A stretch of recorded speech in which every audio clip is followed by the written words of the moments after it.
This is a Tools of Fortune quick deck review. This is my latest addition to my decks. This is not a new tarot by any means, but it is a new, to me, one. So we're just going to do a fast look through.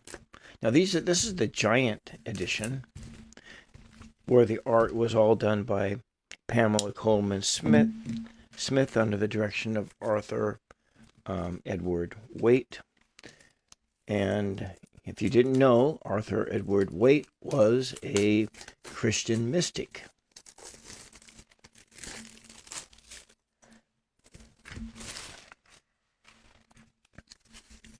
So it's just a standard tuck box. And it's all the 78 cards plus a guidebook, a little guidebook. And as you can see, this is the large size.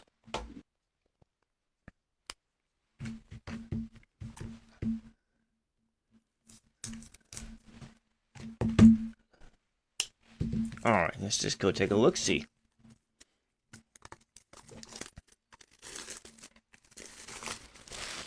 We're going to go pretty fast because you all have seen all these cards before. So it's just a quick, the booklet is nice. Actually, it's got, the little white book is a lot bigger than most little white books. You can actually see the font pretty easy. I will just put this over here. The Giant Rider-Waite Tarot Deck, published by U.S. Game Systems Incorporated, Inc., Stanford, Connecticut, USA. Oh, made in China. Now, they do have a great smell.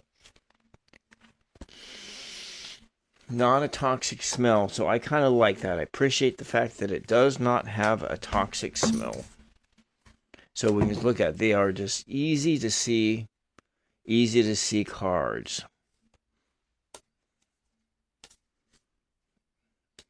Oh, I got to watch those nudie bits there. It has the same sort of coloration, as your original, not the 1909 Rider-Waite or the Pamela Coleman Smith borderless, but it has all the details, so they're up close and personal and big. I think that this one, what I like about this, I like this card here because you can clearly see in the stained glass what is going on. You can see that there's a priest and there's somebody coming before the priest in order to get a blessing for their rest. And I suspect that this guy and this person is the same person. And in his imagination or her imagination, they are out here in the church being blessed by the priest.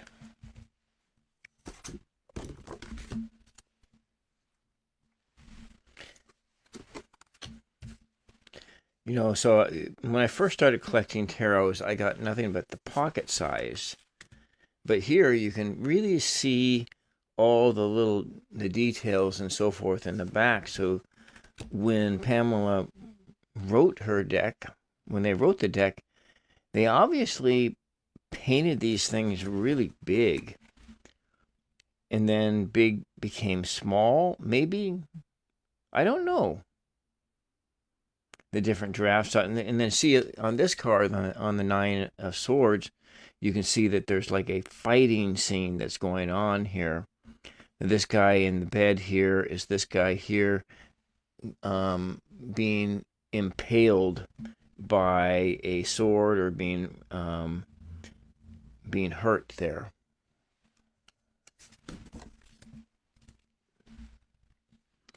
And then you have that Ten of Swords thing with, there's a sunset over there, but also that there's no blood. It's just his robe here. So this is a metaphorical stabbing. It's not an actual stabbing.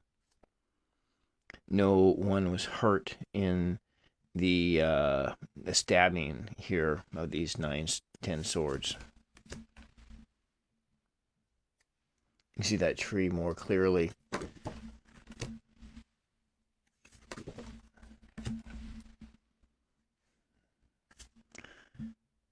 But I have a hard time with this deck seeing that that doesn't seem as though there is a gender difference between the queen and the king here, because this queen here looks very masculine, just like this king looks pretty masculine. But you have, like, behind him, there's the butterflies, angels and butterflies and fairies. Over here, you got angels and butterflies. So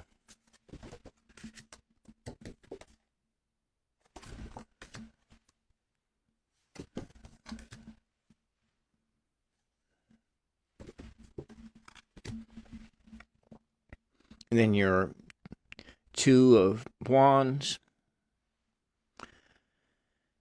The guy's got the whole world in his hands.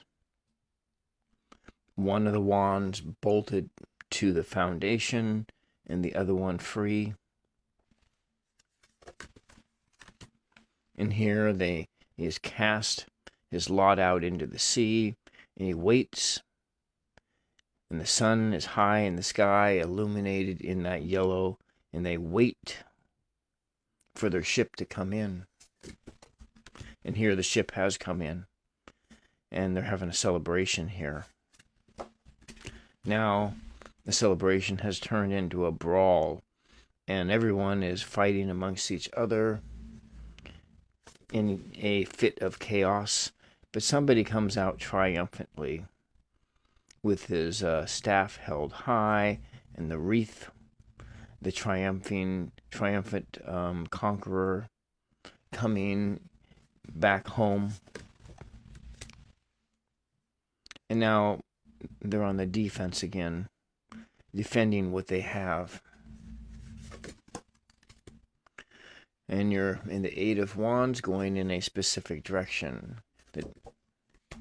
And again, defending yourself at the battlements with all of your wands. And the 10, trudging along, carrying all of your burdens back home.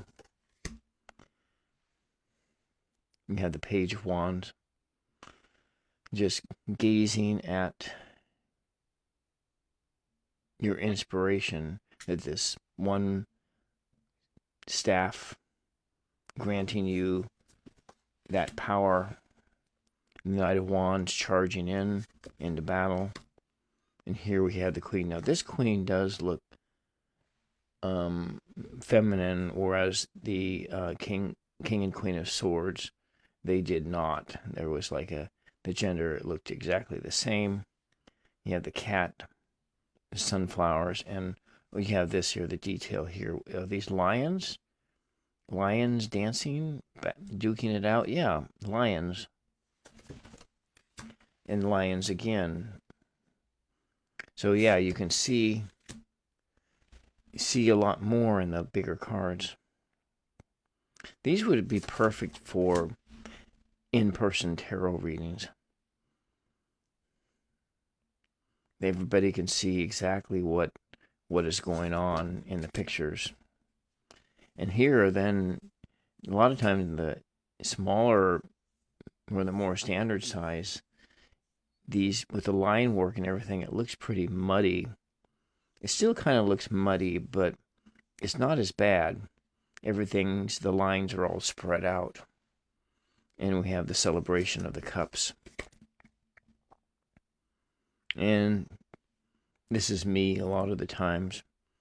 And I'm sitting out in my tree sitting, meditating. Which is a practice that I just started doing. Tree sitting. And then you have this gloom and doomer here. And oh, the liquid spilled out of the cups is different colored. Is the green vomit? And these are the cups of memory. The memories being passed from one individual to another. In your 7 cups of illusion. Oh, these cups have different faces on them. Here, this one's got like a skull on it.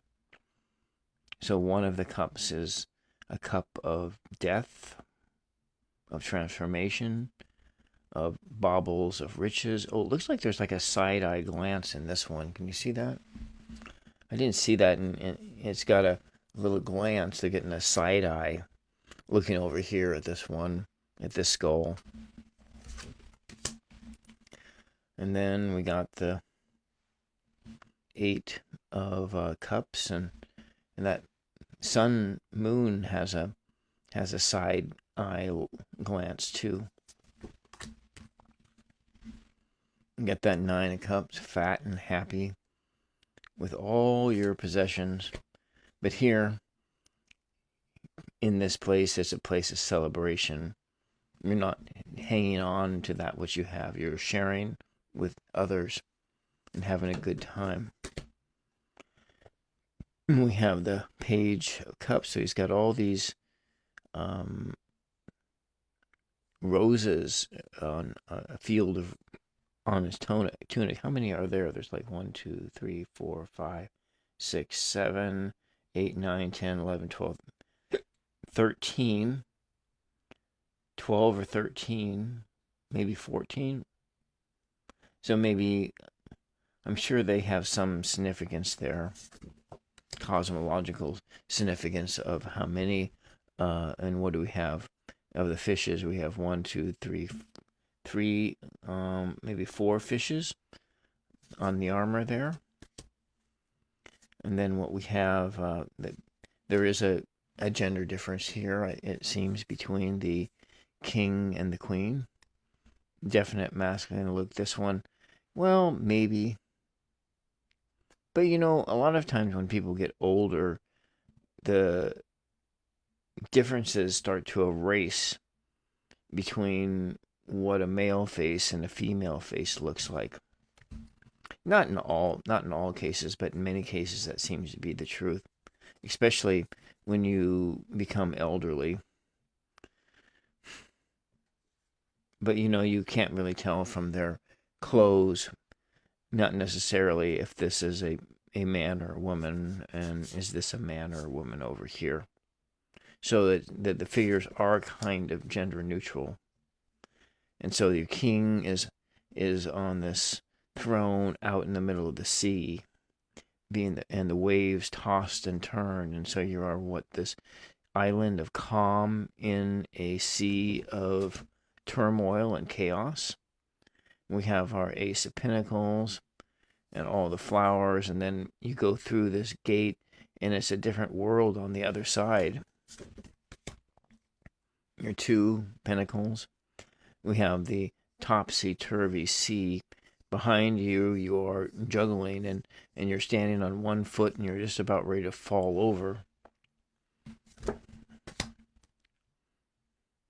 You have this 3 of Pentacles. 2 people looking. Oh, they have like in this cloth here. This must be what the guy is drawing on and putting in onto the wall, is this image here. And the guy's hanging on to and then again, you know, there's the city behind him, but he's hanging on to all that he has. And you got the people in the snowstorm, and you can kind of see, because a lot of times in these cards, in this specific one, it just looks like that this stained glass window is hanging out in the middle of space. It's sort of a cosmic stained glass window. But in this card, you can clearly see that it is a part of a wall, and you're looking into a church, or this is a tree here, or they're anchors, and which you're being anchored down by these 5 pentacles. And you can see kind of the look on the guy's face. He looks pretty tortured, in pain, walking by in this cold, cold winter night. And you have the justice, the scales of justice again, the generosity, the giving of material support, balancing the scales, looking on your crop, and just you're in the process of cultivating your dreams or whatever it is that you are working on here, but you're taking a break. And then you're back at it, hard at work, crafting that which you need to work on. You have the 9, and this is it looks like there's a little snail here. You got a bird and a snail passing by. And 10, so here again, it's like a one of celebration. The 10 of Cups and the 10 of Pentacles, a celebration. Whereas the 10 of Wands is of a drudgery. The 10 of Swords, you're done. You have all them swords stabbed out your back. And yeah, it looks like there's some kind of a symbol here too. Is this like a lyre or something, like a musical instrument, or is that something a part of the guy's jacket there? It's kind of hard to tell, but maybe something a part of the jacket. But the figures here aren't as happy as, let's say, those in the 10 of Cups are. We've got the Page of Pentacles, and you can see his face, you can see the expression looking on to this pentacle. And then you have just the colors of that nice yellow color. And the Knight of Pentacles. And here again, the line work on this Queen of Pentacles, it looks a little bit muddy, like all the Pentacle cards do. A lot of the Pentacle with the court cards of all this line work, and it does feel as though there's not a whole lot of contrast between the ground and the sky, but they do their best, and they've done their best. And then this one is, I think, the worst one of all of them, where it's kind of hard to distinguish between the foreground and the background because of all that line work. And then here's a little card they have about Pamela Coleman Smith, born in February 1878 in Middlesex, England, of American parents. Her childhood years were spent between London, New York, and Kingston, Jamaica. During her teens, she traveled throughout England with the theater company of Ellen Terry and Henry Irving. Thereafter, she took up formal art training at the Pratt Institute of Brooklyn, New York, graduating in 1897. Although American by birth, she returned to England, where she became a theatrical designer and for miniature theater and illustrator, mainly of books, pamphlets, and posters. She excelled in reciting folk tales and stories drawn from her experiences in Jamaica. Her circle of friends included William Butler Yeats and his brother Jack Yeats, plus other notable theatrical literary personalities of the day. Around 1903, she joined the Order of the Golden Dawn and began to paint visions that came to her while listening to music, such as Beethoven, Bach, Chopin, and Debussy. She turned to writing and illustrating books, which realized only minor successes. Events turned in her favor in 1907 when Alfred Stieglitz selected her art for the first non-photographic work to be shown at the little galleries of the photo successions. Later called 291 on Madison Avenue in New York, she received praise from critics, and 33 of her drawings sold by the end of the year her financial situation worsened. In 1909, under the guidance of Arthur Edward Waite, she undertook for token payment a series of 78 allegorical paintings described by Waite as a rectified tarot pack. The designs, published in the same year by William Rider and Son, exemplify the mysticism, ritual, imagination, fantasy, and deep emotions of the artist. Despite occasional art shows and favorable reviews by critics, she continued slow sales of her work, and rejections by commercial publishers left her deeply disappointed and disillusioned.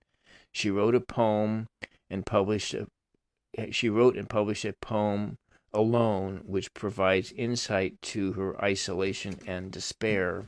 And here's the poem right here. Alone, alone in the midst of men, alone mid hills and valleys fair, alone upon a ship at sea, alone, alone and everywhere. Of many folks I see and know, so kind they are, I scarce can tell. But now alone on land and sea, in spite of all I'm left to dwell. In cities large and country lane, around the world it's all the same. Across the sea from shore to shore, alone, alone forevermore.